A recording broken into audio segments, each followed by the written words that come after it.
ಎಲ್ಲರಿಗೂ ನಮಸ್ಕಾರ. S L Bhyrappa ಅವರ ಸಾರ್ಥ ಕಾದಂಬರಿಯನ್ನು ಮುಂದುವರಿಸೋಣ. ಸಾರ್ಥದ ಒಳ ಹೊರಗನ್ನು ತಿಳ್ಕೊಳ್ಬೇಕು ಅಂತ ಹೇಳಿಬಿಟ್ಟು ಬಂದಂತಹ ನಾಗಭಟ್ಟ ಮಥುರೆಯಲ್ಲಿ ಉಳ್ಕೋಬೇಕಾಗಿ ಬರುತ್ತೆ. ಅಲ್ಲಿ ಕೃಷ್ಣನ ಪಾತ್ರವನ್ನು ವಹಿಸಿ ಅವನು ಕೃಷ್ಣನೇ ಹೋದ್ನೇನೋ ಅನ್ನೋ ಹಾಗೆ ಹೋಗುತ್ತೆ. ಜನಮನೆಗಳಲ್ಲಿ ಅವನು ಕೃಷ್ಣನೇ ಹೋಗಿರ್ತಾನೆ. ಹಾಗಾಗಿ ಕೃಷ್ಣಾನಂದ ಅನ್ನೋ ಒಂದು ಹೆಸರನ್ನೇ ಅವನಿಗೆ ನಿಂತು ಹೋಗುತ್ತೆ. ಕಥೆಯನ್ನು ಮುಂದುವರಿಸೋಣ. ಸಂಚಾರ ಕಾಲದಲ್ಲಿ ನನ್ನನ್ನು ಕಾಮ ಅತಿಯಾಗಿ ಕಾಡತೊಡಗಿತು. ಅದಕ್ಕಿಂತ ಮೊದಲು ಅದರ ಬಾಧೆ ಇರಲಿಲ್ಲ ಅಂತೇನಲ್ಲ. ಆಗ ಜೀವನದ ಇತರ ಚಿಂತೆಗಳು ಕೂಡ ಇದ್ದವು. ಸಾರ್ಥದ ಜೊತೆ ಸಂಚರಿಸುವಾಗ ಪ್ರಯಾಣದ ಹೊಸ ಅನುಭವ ಮನಸ್ಸನ್ನು ಸೆಳ್ಕೊಂಡಿತ್ತು. ವಾಣಿಜ್ಯದ ಮರ್ಮಗಳನ್ನು ಅರಿಯುವಂತಹ ಹೊಣೆ ಕೂಡ ಇತ್ತು. ಮಥುರೆಯನ್ನು ತಲುಪಿದ ಮೇಲೆ ವಜ್ರಪಾದರ ವಿಹಾರ ಮತ್ತು ಅದರ ಧ್ಯೇಯಗಳನ್ನು ಅರಿಯುವಂತಹ ಕುತೂಹಲನೂ ಇತ್ತು. ಜೊತೆಯಲ್ಲೇನೆ ಶಿಲ್ಪಿ ವಿಶ್ವಕರ್ಮನ ಕೆಲಸದ ಗುರಿಗಳನ್ನು ತಿಳಿಯೋ ಹಂಬಲನೂ ನನಗಿತ್ತು. ಆದರೆ ನಾಟಕದ ಅಭ್ಯಾಸಕ್ಕೆ ತೊಡಗದ ಮೇಲಂತೂ ಹಗಲು ರಾತ್ರಿ ಅಲ್ಲೇ ಮಗ್ನತೆ, ಆತಂಕನೂ ಹುಟ್ಕೊಂತು. ಈಗ ನಾಟಕ ಅನ್ನೋದು ನೀರಲ್ಲಿರೋ ಮೀನಿಗೆ ಈಜುವಷ್ಟು ಸುಲಲಿತವಾಗಿ ಯಾವ ಆತಂಕನೂ ಇಲ್ಲದೆ ಸಾಕ್ತಾ ಇತ್ತು. ನನ್ನ ಮನಸ್ಸು ಉಲ್ಲಾಸದಿಂದಿತ್ತು. ಇಂಥ ಸ್ಥಿತಿಯಲ್ಲಿ, ಅದು ಈ ಪ್ರಾಯದಲ್ಲಿ, ಕಾಮಬಾಧೆ ಒಳಗಿಂದ ಕೊರೆದು ಬಿರುಕು ಬೀಳಿಸ್ತಿತ್ತು. ನಾನು ಇಷ್ಟೊತ್ತಿಗೆ ಊರು ಬಿಟ್ಟು ಆಗಲೇ 2 ವರ್ಷನೇ ಆಗಿತ್ತು.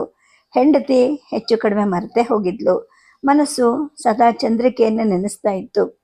ಇದು ಬರೀ ಕಾಮದ ತೃಪ್ತಿ ಅಲ್ಲ, ಸೌಂದರ್ಯದ್ದು, ಭಾವನೆಯ ಸಮಗ್ರ ತೃಪ್ತಿಯನ್ನು ನನ್ನ ಮನಸ್ಸು ಬಯಸ್ತಾ ಇತ್ತು. ನಮ್ಮ ತಂಡದಲ್ಲಿ ಒಟ್ಟು 10 ಜನ ನಟಿಯರಿದ್ದರು. ಆರಂಭದಲ್ಲಿ ದೇವಕಿ, ಕಂಸನ ಹೆಂಡತಿಯರಾದ ಆಸ್ತಿ ಪ್ರಾಪ್ತಿಯರು, ಗೋಪಿಯರು ಮೊದಲಾದ ಪಾತ್ರಗಳನ್ನು ಮಾಡಿ, ಆನಂತರ ಅವರೇನೆ ಕೃಷ್ಣನ ಇತರ 7 ಜನ ಹೆಂಡಂದಿರ ಪಾತ್ರಗಳನ್ನು ಮತ್ತು ದ್ರೌಪದಿಯ ಪಾತ್ರವನ್ನು ಕೂಡ ವಹಿಸ್ತಾ ಇದ್ದರು. ಆರಂಭದಲ್ಲಿ ವಿರಹಿಣಿಯಾಗಿದ್ದು, ಅನಂತರ ರುಕ್ಮಿಣಿ ಹಾಗೂ ಚಂದ್ರಿಕೆನೇ ಮುಖ್ಯ ನಟಿಯಾಗಿದ್ಲು. ಎಲ್ಲ ನಟಿಯರಲ್ಲೂ ಆಕೆನೇ ಮುಖ್ಯ ಆಕರ್ಷಕಳಾಗಿದ್ದವಳು. ಉಳಿದ ನಟಿಯರಲ್ಲಿ ನಾನು ಯಾರಿಗೆ ಬೇಕಾದರೂ ಇಂಗಿತ ವ್ಯಕ್ತಪಡಿಸಿ ಬಿಡಾರಕ್ಕೆ ಕರೆಸ್ಕೋಬಹುದಾಗಿತ್ತು. ಹಾವ, ಭಾವ, ರೂಪ, ಮೈಕಟ್ಟುಗಳಲ್ಲಿ ಅವ್ರು ಯಾರೂ ಕಡಿಮೆಯವರೇನಲ್ಲ. ಕಡಿಮೆ ಇದ್ದರೆ ಹೀಗೆ ನಟಿಯರಾಗೋಕ್ಕೂ ಸಾಧ್ಯ ಆಗ್ತಿರ್ಲಿಲ್ಲ. ಕಲಾವಂತೆಯರಾಗಿದ್ದರಿಂದ ಗೃಹಸ್ಥಾಶ್ರಮದ ನೀತಿ ಕಟ್ಟುಗಳಿಂದ ಅವರೆಲ್ಲ ಮುಕ್ತರಾಗಿದ್ದರು. ಧೃತಿ, ಛಾಯಾ ಇಬ್ಬರು ಮಾತ್ರ ನಮ್ಮದೇ ಮಂಡಲಿಯ ವೈವಸ್ವತ ಮತ್ತು ಕಣ್ವರಲ್ಲಿ ಅನುರಕ್ತೆಯಾಗಿದ್ದರು. ಉಳಿದ 7 ಜನರು ಮುಕ್ತ ಜೀವನವನ್ನೇ ನಡೆಸ್ತಾ ಇದ್ರು. ನಾನು ಇಡೀ ನಾಟಕದ ಕೇಂದ್ರ ಪಾತ್ರ ಆಗಿದ್ದೆ ಹಾಗೂ ಕೇಂದ್ರ ಪುರುಷ ಆಗಿದ್ದೆ. ಯಾರ ಜೊತೆ ಬೇಕಾದರೂ ನಾನು ನನ್ನ ಇಂಗಿತವನ್ನು ವ್ಯಕ್ತಪಡಿಸಿದ್ರೆ ಅವರು ಸ್ವೀಕರಿಸ್ತಿದ್ರು. ಕಾಂತಿಮತಿ, ಚಿತ್ರ, ಮನೋರಮೆಯರು ನಾನು ಹೀಗೆ ಹೇಳಿದ್ರೆ ಅದನ್ನು ಅನುಗ್ರಹ ಅಂತ ಭಾವಿಸ್ತಾರೆ ಅಂತಲೂ ನನಗೆ ಗೊತ್ತಿತ್ತು. ನನ್ನ ಜೊತೆ ಮಾತಾಡುವಾಗ ನಾನು ಏನು ಹೇಳಿದ್ರು ಕೂಡ ಅದನ್ನು ಮಾಡುವಾಗ ಅವರು ತೋರಿಸ್ತಿದ್ದಂತಹ ಹಾವ, ಭಾವ, ಎರಡರ್ಥದ ಮಾತುಗಳು ಕೂಡ ಇವಕ್ಕೆ ಸ್ಪಷ್ಟ ಸಂಕೇತಗಳಾಗಿದ್ವು. ಆದರೆ ನನ್ನ ಮನಸ್ಸು ಚಂದ್ರಿಕೆಯಿಂದ ಬಿಟ್ಟು ಬೇರೆ ಕಡೆ ಹರಿತಿರ್ಲಿಲ್ಲ. ಬೇರೆ ಯಾರ ಜೊತೆ ಮಿಳಿತವಾದ್ರೂ ಅವಳಿಗೆ ತಿಳಿಯುತ್ತೆ. ಅವಳಿಗೆ ಮಾತ್ರ ಅಲ್ಲ, ಮಂಡಳಿಯ ಎಲ್ಲರಿಗೂ ತಿಳಿಯುತ್ತೆ. ಒಳಗೆ ಕುಹಕ, ಕುಚೋದ್ಯದ ಮಾತಾಡಿಕೊಂಡ್ರು ಕೂಡ ಯಾರು ಯಾರನ್ನ ಆಕ್ಷೇಪಣೆ ಮಾಡೋದೂ ಇಲ್ಲ. ಏಕೆಂದರೆ ಇದು ಮುಕ್ತ ಜೀವನದ ವೃತ್ತಿ. ಹಾಗೆ ನನ್ನ ವಿಷಯದಲ್ಲಿ ಹಾಸ್ಯ ಮಾಡೋ ಧೈರ್ಯ ಕೂಡ ಯಾರಿಗೂ ಇಲ್ಲ. ಆದರೂ ಕೂಡ ನಾನು ಯಾಕೆ ಚಂದ್ರಿಕೆಗೆ ಅಂಜಿಕೋತಿದ್ದೀನಿ ಅಂತ ನನ್ನನ್ನು ನಾನೇ ಯೋಚನೆ ಮಾಡ್ಕೋತಾ ಇದ್ದೆ.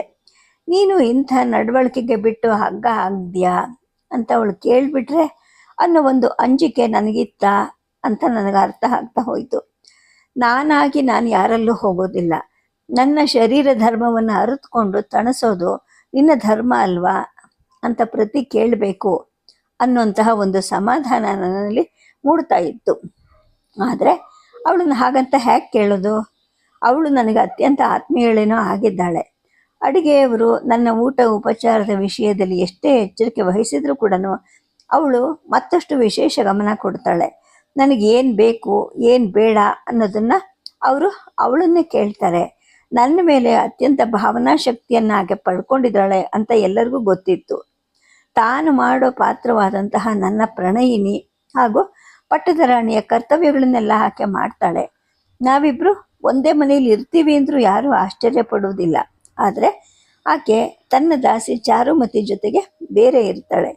ನಾನು ಅವಳ ಮನೆಗೆ ಹೋದಾಗ ಅಥವಾ ಅವಳು ನನ್ನ ಮನೆಗೆ ಬಂದಾಗ ನಡುವೆ ಪ್ರಣಯಿನಿಯ ಭಾಷೆಯ ಮಾತಿನಲ್ಲಿ ಹಂಗಿಸ್ತಾಳೆ ಅಷ್ಟೇನೆ. ದೇಹ ಮಟ್ಟದಲ್ಲಿ ಮಾತ್ರ ಸ್ವಲ್ಪನೂ ಹತ್ರ ಆಗೋದಿಲ್ಲ. ನನಗಾದರೂ ಅವಳನ್ನು ಆ ಮಟ್ಟದಲ್ಲಿ ಸಮೀಪಿಸುವ ಅಥವಾ ಆ ಅರ್ಥದ ಮಾತಾಡೋಕ್ಕೂ ಕೂಡ ಧೈರ್ಯ ಬರೋದಿಲ್ಲ.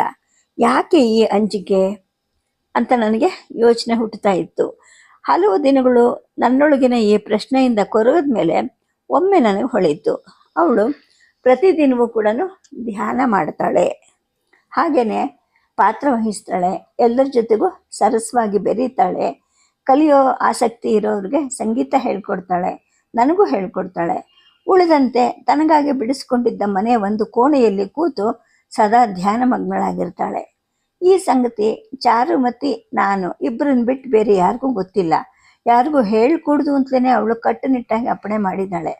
ನಡುವೆ ಯಾರೇ ಅವಳ ಮನೆಗೆ ಹೋದ್ರೂ ಒಡತಿ ನಿದ್ರಿಸ್ತಾ ಇದ್ದಾರೆ, ತುಂಬ ದಣವು ಅಂತ ಹೇಳಿದ್ರು ಅಂತೇಳ್ಬಿಟ್ಟು ಚಾರುಮತಿನೇ ಹೇಳಿ ಕಳಿಸ್ಬಿಡ್ತಾಳೆ. ಅವಳ ಈ ಸಾಧನೆಯಿಂದ ಅವಳ ಅಂಗಸಂಗಕ್ಕೆ ಕರೆಯೋ ಧೈರ್ಯ ನನಗೆ ಬರ್ತಾ ಇಲ್ವಾ? ಹಾಗಿದ್ರೆ ನನ್ನ ಮನಸ್ಸು ಯಾಕೆ ಅವಳ ಅಂಗವನ್ನು ಬಯಸುತ್ತೆ? ನಿನ್ನ ಸಾಧನೆ ನಿನ್ನದು, ನನ್ನ ಶರೀರ ಧರ್ಮ ಬೇರೆ, ನಮ್ಮಿಬ್ಬರ ಸ್ನೇಹ ಅಂತಃಕರಣಗಳಿಗೆ ಇದರಿಂದ ಚ್ಯುತಿ ಬರೋದು ಬೇಡ ಅಂತ ಹೇಳೋ ಧೈರ್ಯ ಕೂಡ ಯಾಕೆ ಬರ್ತಾ ಇಲ್ಲ ಅಂತ ಯೋಚನೆಯಲ್ಲಿ ಮುಳುಗ್ತಾ ಇದ್ದೆ.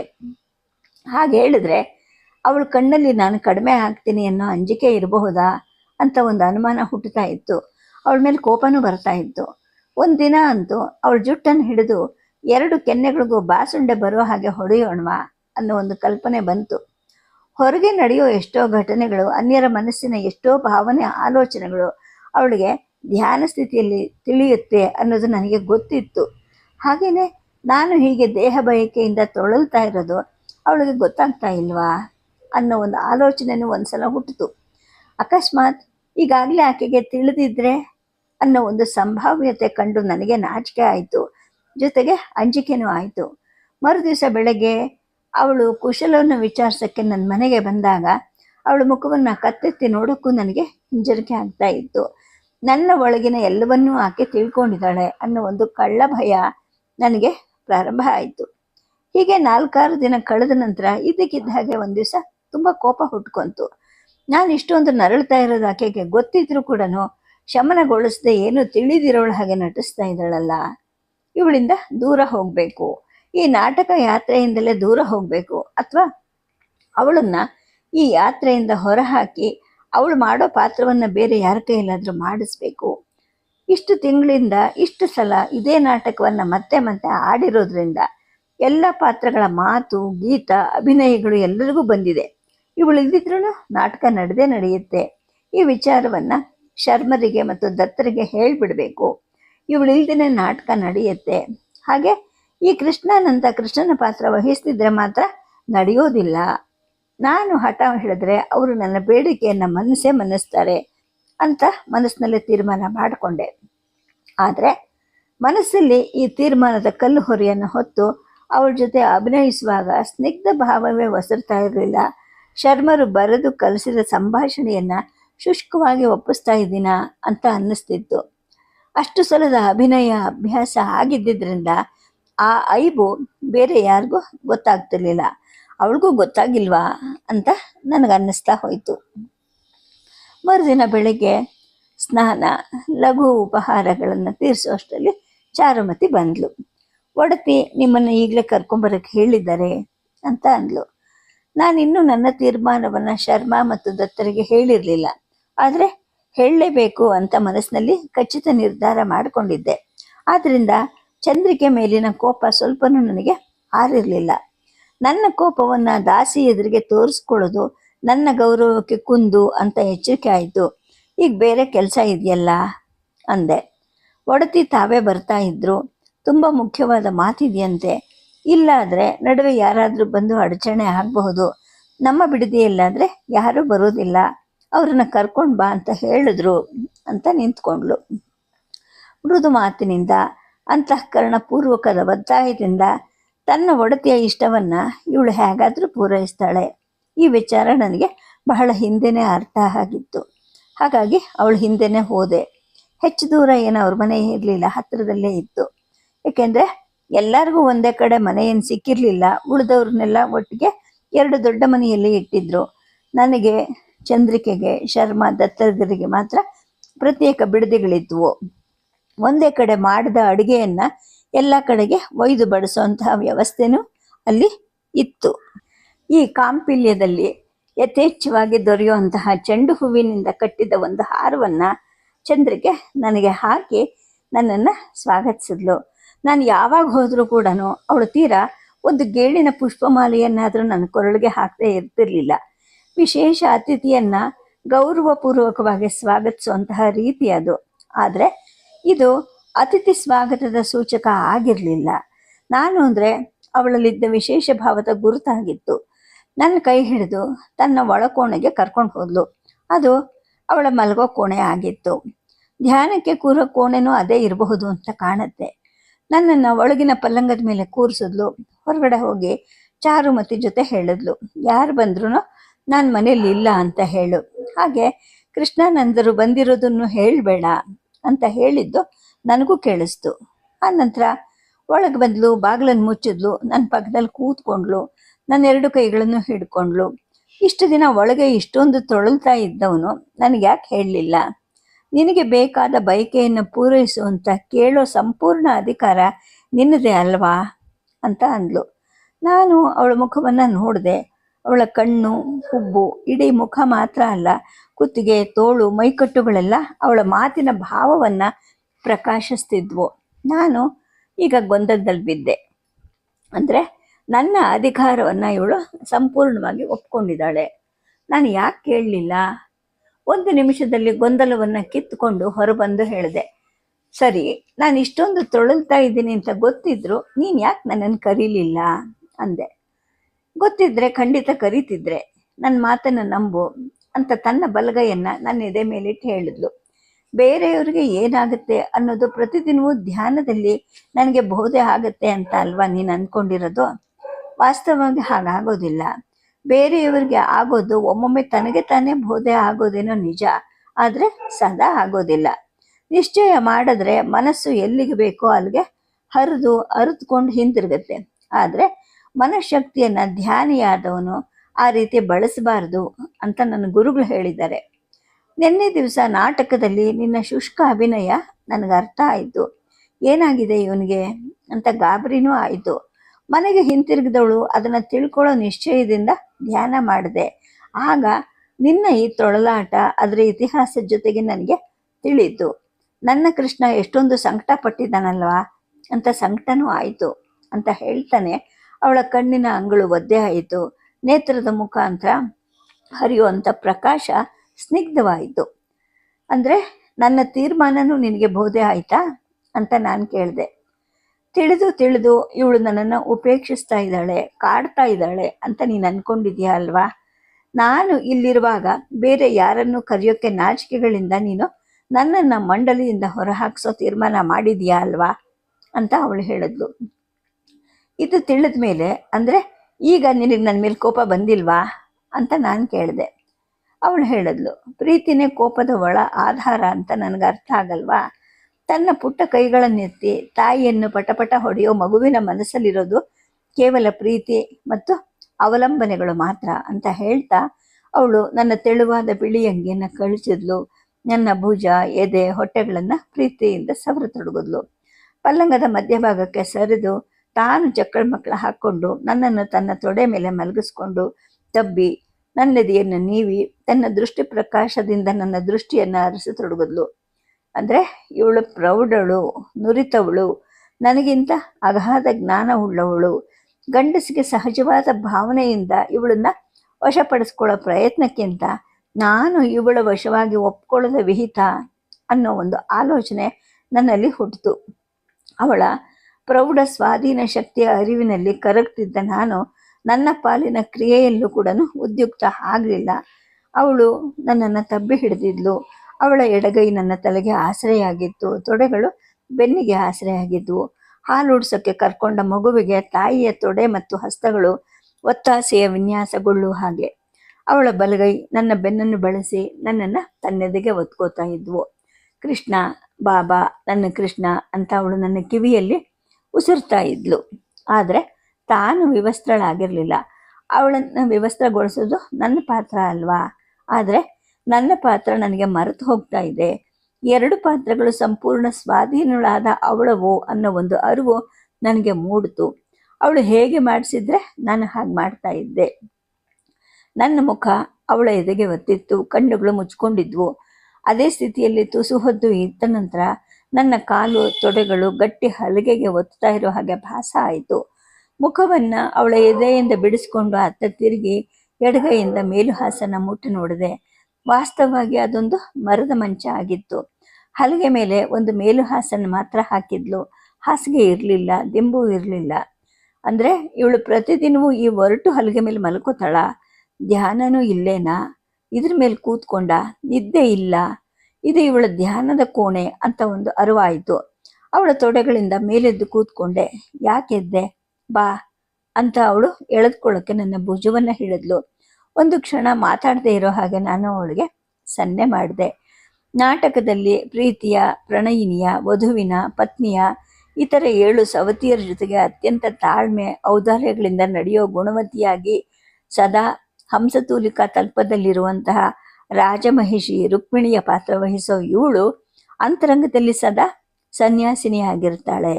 ಇದು ಧ್ಯಾನದ ಕೋಣೆ ಅಲ್ಲ, ಇದು ಸನ್ಯಾಸಿನಿಯ ಗುಹೆ. ಈ ಧ್ಯಾನ ಸ್ಥಾನದಲ್ಲಿ ತನ್ನನ್ನು ನನಗೆ ಒಪ್ಪಿಸ್ಕೊಳ್ಳೋಕ್ಕೆ ಸುಕೋಮಲ ಭಾವದಿಂದ ರಮಿಸ್ತಾ ಇದ್ದಾಳೆ ಅನ್ನೋ ಒಂದು ಅರಿವಾಯಿತು. ನನ್ನ ಕಾಮ ಬಯಕೆ ನಿಧಾನವಾಗಿ ಕರಗ್ತಾ ಹೋಯಿತು. ಸ್ವಲ್ಪ ಹೊತ್ತಿನ ನಂತರ ಕೇಳಿದೆ, ಯಾಕೆ ಈ ಥರದ ಜೀವನ ಮಾಡ್ತಾ ಇದ್ದೀಯಾ ಅಂತ. ಎಂಥ ಜೀವನ ಅಂತ ಅವಳಂದ್ಲು. ಹಾಸಿಗೆ ಮೇಲೂ ಕೂಡ ಮಲಗ್ತಾ ಇಲ್ವಲ್ಲ ಅಂದೆ. ನಿನಗೆ ಗೊತ್ತಿರಬೇಕಲ್ಲ ಅಂತ ಆಕೆ ಅಂದ್ಲು. ನಾನು ಆಲೋಚಿಸಿದೆ. ಗೊತ್ತಿದ್ರೆ ನಾನು ಕೇಳ್ತಾ ಇರಲಿಲ್ಲ ಅಂದೆ. ಆಕೆ ಹೇಳಿದ್ಲು, ನಾಟಕ ಬರೆದ ವಾಸುದೇವ ಶರ್ಮರು ಮಥುರೆಯ ನನ್ನ ಮನೆಯ ಮೇಲುಪ್ಪರಿಗೆಯಲ್ಲಿ ಕೂತ್ಕೊಂಡು ನನಗೆ ಎಲ್ಲವನ್ನೂ ಓದಿ ಹೇಳಿದ್ರು. ನನಗೆ ತಿಳಿದಷ್ಟು ನಾನು ವಿಮರ್ಶೆ ವ್ಯಾಖ್ಯಾನ ಮಾಡಿದೆ. ಗೀತೋಪದೇಶದಲ್ಲಿ ಆತ್ಮಾನಂ ರಥಿನಂ ವಿದ್ಯೆ ಶರೀರಂ ರಥಮೇವತು ಬುದ್ಧಿಂತ ಸಾರಥಿಂ ವಿದ್ಧಿ ಮನಃ ಪ್ರಗ್ರಹಮೇವ ಚ ಇಂದ್ರಿಯಾಣಿ ಹಯನಾಹುರ್ಯಶಾಸ್ತಾಂಶೇಷು ಗೋಚರಾನ್ ಆತ್ಮೇಂದ್ರಿಯ ಮನೋಯುಕ್ತಂ ಭೋಕ್ತೇತ್ಯಾಹುಮರ್ನಿರ್ಷಣ. ಈ ಥರ 4 ಶ್ಲೋಕಗಳನ್ನು ಹೇಳಿ ನಾನು ಹೇಳಿದೆ, ಇವು ಗೀತೆಯ ಶ್ಲೋಕಗಳು ಅಲ್ಲ, ಉಪನಿಷತ್ತಿನವು. ಹಾಕಿದ್ರೆ ತಪ್ಪಾಗುತ್ತೆ ಅಂತ ಅಂದರು. ಏನು ತಪ್ಪಿಲ್ಲ, ಗೀತೆಗೆ ಪೂರಕವಾದ ಶ್ಲೋಕಗಳಿವು. ಎಂತಹ ಚಿತ್ರವನ್ನು ಕಟ್ಟಿಬಿಡುತ್ತೆ. ಆತ್ಮ ಅನ್ನೋದೇ ರಥದ ಒಡೆಯ, ಶರೀರ ಅನ್ನೋದು ಒಂದು ರಥ, ಬುದ್ಧಿನೇ ಸಾರಥಿ, ಮನಸ್ಸು ಲಗಾಮು, ನಮ್ಮ ಇಂದ್ರಿಯಗಳೇ ಕುದುರೆಗಳು, ಇಂದ್ರಿಯಗಳ ವಿಷಯಗಳೇ ಅವುಗಳ ದಾರಿಗಳು. ಆಯುಕ್ತ ಮನಸ್ಸಿನಿಂದ ಅನಿಪುಣನಾಗಿರುವವನಿಗೆ ಇಂದ್ರಿಯಗಳು ತುಂಟ ಕುದುರೆಗಳ ಹಾಗೆ ವಶ ತಪ್ಪಿ ಹೋಗುತ್ತವೆ. ಯುಕ್ತ ಮನಸ್ಸಿನಿಂದ ಕೂಡಿ ನಿಪುಣನಾದವನಿಗೆ ಅವನ ಇಂದ್ರಿಯಗಳು ಸಾರಥಿಯ ಒಳ್ಳೆಯ ಕುದುರೆಗಳ ಹಾಗೆ ವಶವಾಗಿರುತ್ತವೆ. ಈ ಶ್ಲೋಕವನ್ನು ಹೇಳುವಾಗ, ನೀನು ಅಸ್ಖಲಿತ ಕಂಠದಿಂದ ಹೇಳುವಾಗ ಪ್ರೇಕ್ಷಕರು ಎಷ್ಟು ತನ್ಮಯತೆಯಿಂದ ಕೇಳ್ತಾರೆ. ಮರೆತು ಹೋಗಿರುವಂತಹ ಈ ಉಪನಿಷದ್ ವಾಕ್ಯ ಮತ್ತೆ ಸಾಮಾನ್ಯ ಜನದ ಚರ್ಚೆಯನ್ನು ಪ್ರವೇಶಿಸುತ್ತೆ ಅಂಥೇಳಿ ಆಕೆ ಮಾತು ನಿಲ್ಲಿಸಿದ್ಲು. ಇಂದ್ರಿಯಗಳು ತುಂಟ ಕುದುರೆಗಳ ಹಾಗೆ, ಅವುಗಳಿಂದ ನಾವು ಎಳೆಯಲ್ಪಡಬಾರದು. ಅವುಗಳನ್ನು ಹತೋಟಿಯಲ್ಲಿ ಇಟ್ಕೊಂಡು ವಿವೇಕದ ದಾರಿಯಲ್ಲಿ ರಥವನ್ನು ನಡೆಸಬೇಕು. ಕಾಮ ಅನ್ನೋ ಕುದುರೆಯನ್ನು ಹತ್ತಿಕ್ಕದಿದ್ರೆ ಅಂತರಂಗದ ಪ್ರಯಾಣ ಸಾಧಿಸೋದಿಲ್ಲ ಅಂತ ಇವಳು ನನಗೆ ಹೇಳ್ತಾ ಇದ್ದಾಳೆ ಅನ್ನೋದು ನನಗೆ ಅರ್ಥ ಆಯಿತು. ಸರಿ, ಅದನ್ನು ನೀನು ಯಾಕೆ ಅನ್ವಯಿಸ್ಕೊಂಡು ಇಂದ್ರಿಯ ನಿಗ್ರಹ ಮಾಡಿಕೊಳ್ಳೋದಿಲ್ಲ ಅಂತ ಆಕೆ ಸ್ವಲ್ಪ ಹೊತ್ತಿನ ಮೌನದ ನಂತರ ಕೇಳಿದ್ಲು. ನಾನು ಹೇಳಿದೆ, ನಾಟಕದಲ್ಲಿ ಇದಕ್ಕೆ ವಿರುದ್ಧವಾದ ಎಷ್ಟೋ ಸನ್ನಿವೇಶಗಳಿವೆ, ಮಾತುಗಳು ಇದೆ. ಅವುಗಳನ್ನೆಲ್ಲ ಅನ್ವಯಿಸ್ಕೊಳ್ಳೋಕ್ಕೆ ಸಾಧ್ಯನಾ? ನಾಟಕನೇ ಬೇರೆ, ಜೀವನನೇ ಬೇರೆ. ಆದರೆ ನೀನು ಹೇಳಿದ್ದನ್ನು ನಾನು ಸದಾ ಚಿಂತಿಸ್ತೀನಿ ಅಂತ ಅಂದೆ. ಅದೇ ಕ್ಷಣದಲ್ಲಿ ನನಗೂ ಕೂಡ ಇಂದ್ರಿಯಗಳನ್ನು ದುಷ್ಟ ಅಶ್ವಗಳಂತೆ ವಶಪಡಿಸ್ಕೊಂಡು ದಾರಿ ಕಾಣಬೇಕು ಅನ್ನೋ ಒಂದು ಆಸೆ ಹುಟ್ಕೊತ ಹೋಯಿತು. ಚಂದ್ರಿಕಾ ಕೋಣೆಲ್ಲೇ ಉಳ್ಕೊಂಡ್ಳು. ಅಂಗಿಯನ್ನು ಧರಿಸಿ ಹೊರಗೆ ಬಂದೆ. ನಾನು ಬಾಗಿಲನ್ನು ನಾನೇ ಮುಚ್ಕೊಂಡು ಹೊರಗಡೆ ಹೊರಟಾಗ ಚಾರುಮತಿ ಕಾಣಿಸ್ಕೊಂಡ್ಳು. ನನ್ನ ಮುಖವನ್ನು ಮಾರ್ಮಿಕವಾಗಿ ನೋಡಿದ್ಲು, ಮುಗುಳ್ನಕ್ಕಳು. ಹತ್ರ ಬಂದು ಪಿಸು ಮಾತಲ್ಲಿ ಹೇಳಿದ್ಲು, ಒಡತಿ ನೀವಲ್ಲದೆ ಬೇರೆ ಯಾರನ್ನು ಕಣ್ಣೆತ್ತಿ ನೋಡೋದಿಲ್ಲ. ನೀವು ಒಲಿದಿದ್ದರಿಂದ ಅವರ ಜೀವನ ಕಾಠಿನ್ಯ ತುಸುವಾದರೂ ಕರಗಬಹುದು. ಮತ್ತೇನು ಬೇಡ, ಹಾಸಿಗೆ ಮೇಲೆ ಮಲಗೋ ಹಾಗೆ ಮಾಡಿ ಅಂತ ಆಕೆ ಅಂದ್ಲು. ಒಳಗೆ ನಡೆದದ್ದನ್ನು ಇವಳಿಗೇನು ಹೇಳೋದು, ಹೇಳಬಹುದೋ ಹೇಳಬಾರ್ದೋ ಅಂತ ಯೋಚನೆ ಮಾಡ್ಕೊತಾನೆ ನಾನು ನನ್ನ ಪಾದರಕ್ಷೆಗಳನ್ನು ಮೆಟ್ಕೊಂಡು ಸುಮ್ಮನೆ ನನ್ನ ಬಿಡಾರದ ಕಡೆಗೆ ಹಿಂತಿರುಗಿದೆ. ಆ ದಿನದಿಂದ ಮನಸ್ಸನ್ನು ಬಿಗಿ ಎಳೆದು ಇಂದ್ರಿಯಗಳನ್ನು ನಿಯಂತ್ರಣಕ್ಕೆ ತಂದುಕೊಂಡೆ.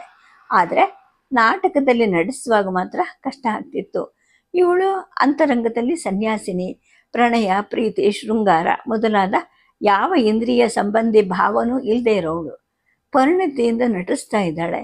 ಇಂಥವಳ ಜೊತೆ ನಾನು ಇಂಥದೇ ಭಾವವನ್ನು ಅನುಭವಿಸಿ ನಟಿಸೋದು ಹೇಗೆ ಸಾಧ್ಯ ಅಂತ ಅನ್ನಿಸ್ತು. ಎದುರುಗಡೆ ಇರೋವಳು ನಟಿ, ಭಾವ ಇರೋದು ಪಾತ್ರಗಳಲ್ಲೇ ವಿನ ನಟಿಯಲ್ಲ. ನನ್ನ ಪಾತ್ರದ ಭಾವವನ್ನು ನಾನು ನಟಿಸ್ಬೇಕು ಅನ್ನೋ ಒಂದು ಕಾವ್ಯ ತತ್ವ ನನಗೆ ಗೊತ್ತಿಲ್ಲದ್ದೇನಾಗಿರಲಿಲ್ಲ. ಆದರೆ ಈ ನಟನೆ ಅನ್ನೋದು ಆನಂದಹೀನ, ಶುಷ್ಕ ಅನ್ಸೋಕ್ಕೆ ಶುರುವಾಯಿತು. ಹತೋಟಿಗೆ ಬಂದಿದ್ದ ಇಂದ್ರಿಯದ ಕುದುರೆಗಳು ಮತ್ತೆ ಕುಣಿದು ಕಣ್ಣಿ ಹಾಕಿಕೊಳ್ಳತೊಡಗಿದ್ವು. ಚಂದ್ರಿಕೆ ಮೇಲೆ ಈಗ ಮತ್ತೆ ಕೋಪ ಬರೋಕ್ಕೆ ಶುರುವಾಯಿತು. ನನಗೆ ಇಂದ್ರಿಯ ನಿಗ್ರಹದ ಹಿತವಾದ ಹೇಳಕ್ಕೆ ಇವಳು ಯಾರು ಅಂತ ನನ್ನನ್ನು ನಾನೇ ಕೇಳ್ಕೊಳ್ಳೋಕ್ಕೆ ಶುರು ಮಾಡಿಕೊಂಡೆ. ಒಂದಿನ ಇದ್ದಕ್ಕಿದ್ದ ಹಾಗೆ ಒಂದು ಸುದ್ದಿ ಬಂತು. ಸೂತ್ರಧಾರರಾದಂತಹ ಆನಂದದತ್ತರು ಅದನ್ನು ಹೇಳಿದರು. ಚಂದ್ರಿಕೆ ತಾನು ಮಥುರೆಯನ್ನು ಬಿಟ್ಟು ಬಂದು ತುಂಬ ದಿನ ಆಯಿತು, ಹಿಂತಿರುಗಬೇಕು.